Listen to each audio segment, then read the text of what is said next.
రాష్ట్రంలో జనాభా పెంపుదల కోసం మూడో బిడ్డని కనండి అని ఈ రోజు పాలకులు చెబుతా ఉన్నారు. మన ఆంధ్రప్రదేశ్ రాష్ట్రంలో 5.7 కోట్ల మంది ప్రజలున్నారు. రాష్ట్ర జనాభాలో 1000 మంది పురుషులకు 997 మంది స్త్రీలు ఉన్నట్టు, దీని నిష్పత్తిని చూసుకున్నప్పుడు స్త్రీ జనాభా సరాసరి సరిపోవడం లేదని, యువత జనాభా కూడా తగ్గుతూ ఉందని ప్రభుత్వాలు చెబుతున్నాయి.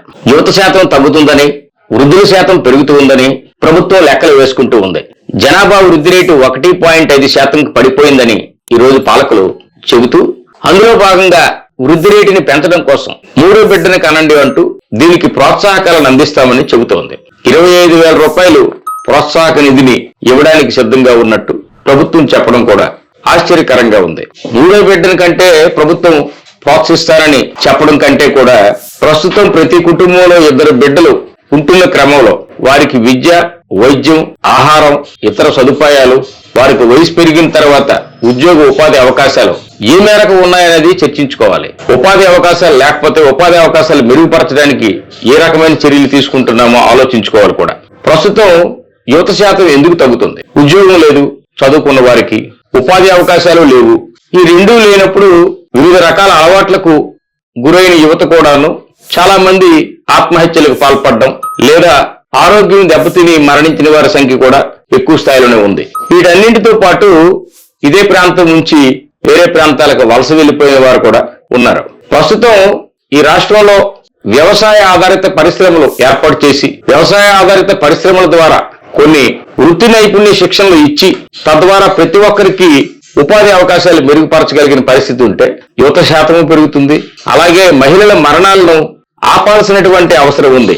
రక్తహీనత వల్ల, అంతేకాకుండా ఆసుపత్రుల్లో డెలివరీ సమయంలోనూ చాలా మంది మరణిస్తూ ఉంటారు. వీటిని నియంత్రించగలిగితే మహిళల వృద్ధి రేటును కూడా పెంచడానికి ప్రభుత్వానికి అవకాశం ఉంటుంది. మన రాష్ట్రంలో మనం తీసుకుంటే రాష్ట్ర జనాభా 5.7 కోట్లు ఉంటే అందులో 1.56 కోట్ల మంది ఏ రకమైన పని కూడా లేకుండా ఉన్నారు. వారిలో కొందరికి వయసు రీత్యా ఉపాధి లేకపోవచ్చు, మిగిలిన వారు పని చేద్దామన్నా చేసేటటువంటి అవకాశం లేదు. అలాంటి వారికి ఉపాధి అవకాశాలు మెరుగుపరచడానికి ప్రభుత్వం ప్రయత్నించగలిగితే చాలా వరకు మార్పు రావడానికి అవకాశం ఉంటుంది.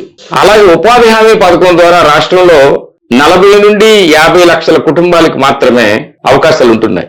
90 లక్షల మంది ఈరోజు ఉపాధి హామీ పథకం ద్వారా ఉపాధి కల్పించమని, పని కల్పించమని నమోదు చేసుకుంటే అందులో వెయిటింగ్ లిస్ట్ లో ఇవాళ చాలా మంది ఉన్నారు. వీటన్నింటినీ కూడా పరిగణలోకి తీసుకోవాల్సినటువంటి అవసరం ఉంది. రాష్ట్రంలో కుటీర పరిశ్రమలు ఏర్పాటు చేసి, కుటీర పరిశ్రమల ద్వారా తయారైనటువంటి ఉత్పత్తులను ప్రభుత్వమే కొనుగోలు చేసి, తద్వారా వారి ఆర్థికాభివృద్ధికి కృషి చేయాలి. మరొక వైపు ప్రభుత్వం కూడా ఆదాయం పెంచుకునేటటువంటి పనిలో ఉండగలగాలి. మరోవైపు చదువుకున్నటువంటి యువతకు, చదువు లేని యువతకు కూడా వృత్తి నైపుణ్య శిక్షణ అంటూ ఇచ్చి, తద్వారా వారు ఆయా వృత్తుల్లో రాణించే విధంగా, దాని ద్వారా ఆదాయం పొందే విధంగా, ప్రభుత్వానికి కూడా ఆదాయం వచ్చే విధంగా చర్యలు చేపట్టగలగాలి. ఈ రాష్ట్రంలో ఉండేటటువంటి పేద, మధ్యతరగతి, ఎగువ మధ్యతరగతి కుటుంబాలకు మెరుగైన విద్యా, వైద్యం అందించగలగాలి. ఇవన్నీ చేయడానికి ప్రణాళికలు రూపొందించుకోవాలి తప్ప జనాభాను పెంచడం కోసం కాదు. ప్రస్తుతం ఉన్న జనాభాలో యువత గాని, మహిళలు గాని ప్రతి ఒక్కరు కూడాను వారు ఎదుర్కొంటున్నటువంటి ఆర్థిక సమస్యలతో సతమతమవుతున్నటువంటి పరిస్థితుల్లో, ఉద్యోగ ఉపాధి అవకాశాలు లేనటువంటి పరిస్థితుల్లో ఉంటే వాటి గురించి ఆలోచించకుండా జనాభాని పెంచడమే ప్రాతిపదికగా తీసుకుంటే భవిష్యత్తులో ఈ రాష్ట్రంలో మరింత నిరుద్యోగం పెరిగేటటువంటి ప్రమాదం ఉంటుంది. మరోవైపు అనేక పరిణామాలకు దారి తీయడానికి ఇది ఓ కారణం కావచ్చు కూడాను. నిరుద్యోగంతో పాటు పేదరికం రెండు పెరిగేటటువంటి ప్రమాదం ఉంది. కాబట్టి పాలకులు ఇటువైపుగా ఆలోచించి విద్య, వైద్యంతో పాటు ఉద్యోగ ఉపాధి అవకాశాలని మెరుగుపరచాలి. అందరికీ ఉద్యోగం ఇవ్వడం ప్రభుత్వానికి సాధ్యం కాకపోవచ్చు, కానీ మన రాష్ట్రంలో ఉన్నటువంటి సహజ వనరుల ఆధారంగా, వ్యవసాయ ఆధారంగా కొన్ని పరిశ్రమలు ఏర్పాటు చేసి, తద్వారా ఆదాయాన్ని పెంపుదల చేసేందుకు కుటీర పరిశ్రమలు, చిన్న చిన్న పరిశ్రమలు ఏర్పాటు చేయడానికి ప్రాధాన్యత ఇవ్వాలి. పెద్ద పరిశ్రమల ఏర్పాటు కోసం ప్రభుత్వం ఎన్నెన్నో ప్రయత్నాలు చేయడం, భూమి సేకరణ కోసం ప్రయత్నం చేయడం,